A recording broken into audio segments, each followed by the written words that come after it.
अस्सलाम वालेकुम व्यूअर्स, कैसे हैं आप सब। उम्मीद करते हैं बिल्कुल खैर आफियत से होंगे। जी तो व्यूअर्स, आज हाजिर खिदमत हैं एक नई स्टोरी के साथ। जी दोस्तों, शुरुआत करते हैं, मगर स्टार्टिंग करने से पहले आपसे गुजारिश है कि वीडियो पूरा देखें, क्योंकि आज बहुत ही ज़बरदस्त स्टोरी के साथ हाजिर हैं आपकी खिदमत में। तो वीडियो को शेयर भी करिएगा और लाइक भी करिएगा, कमेंट्स भी करिएगा। जी व्यूअर्स, एक प्रोफेसर ने एक शादीशुदा लड़की को स्टेज पे बुलवा के उसे कहा कि ब्लैक बोर्ड पे कुछ 25-30 नाम ऐसे लिखें जो उसे अजीज़ हों। तो लड़की ने पहले तो अपने रिश्तेदारों के नाम लिखे, दोस्तों के नाम लिखे, जो उसे अजीज़ थे उनके सब के नाम लिख दिए। फिर प्रोफेसर ये कहता है कि इनमें से 5 नाम मिटा दो, डिलीट कर दो। तो लड़की अपने रिश्तेदारों के नाम डिलीट कर देती है। उसके बाद प्रोफेसर मज़ीद कहता है कि 5 नाम और मिटा दो। तो वो अपने दोस्तों के नाम मिटा देती है। उसके बाद प्रोफेसर उसे मज़ीद कहता है कि अब 10 बंदों के नाम मिटा दो। तो जो सगे रिश्तेदार होते हैं सर्कल में, उन सब के नाम वो मिटा देती है।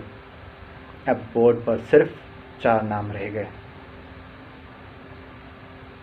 उसकी मम्मी पापा, उसके शौहर और उसके बेटे का। तो प्रोफेसर उसे कहता है कि 2 नाम और मिटा दो। लड़की मायूस हो जाती है, कश्मकश में पड़ जाती है, मगर बहुत सोचने के बाद वो अपनी मम्मी पापा का नाम मिटा देती है। अब बोर्ड पे सिर्फ 2 ही नाम रहते हैं, एक उसके बेटे का, दूसरा उसके शौहर का। अब प्रोफेसर कहता है कि एक और नाम डिलीट कर दो। तो हाल में बैठे सब लोग सोच रहे होते हैं कि अब किसका नाम डिलीट करेगी ये, क्योंकि ये खेल सिर्फ लड़की ही नहीं खेल रही थी, बल्कि जो हाल में मौजूद दूसरे भी लोग थे उनके दिलों में भी ये चल रहा था कि अब क्या होने वाला है। बहरहाल रोते हुए उसने अपने बेटे का नाम भी डिलीट कर दिया। उसके बाद प्रोफेसर ने उससे कहा कि आप जाके अपनी सीट पर बैठ जाओ। और सब की तरफ गौर करके प्रोफेसर ये पूछता है कि क्या आप बता सकते हैं कि ऐसा क्यों हुआ, सिर्फ शौहर का ही नाम बाकी रह गया। फिर प्रोफेसर ने उसी लड़की से वजह पूछी।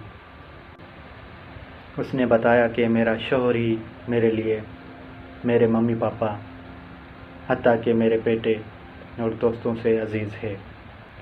वो मेरे हर दुख सुख का साथी है। मैं उससे हर वो बात शेयर कर सकती हूँ जो किसी और से शेयर नहीं कर सकती। मैं अपनी ज़िंदगी से अपना नाम तो मिटा सकती हूँ, मगर अपने शौहर का नाम नहीं मिटा सकती।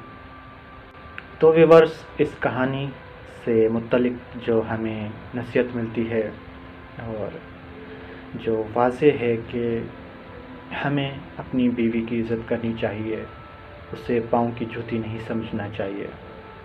काफ़ी लोग मैंने देखा भी है और इर्द गिर्द माहौल में ऐसे भी होते हैं जो सिर्फ बीवी को एक नौकरानी की तौर समझते हैं। तो इजाज़त चाहेंगे आपसे, इंशाअल्लाह फिर किसी वीडियो के साथ हाजिर खिदमत होंगे। अल्लाह निगहबान।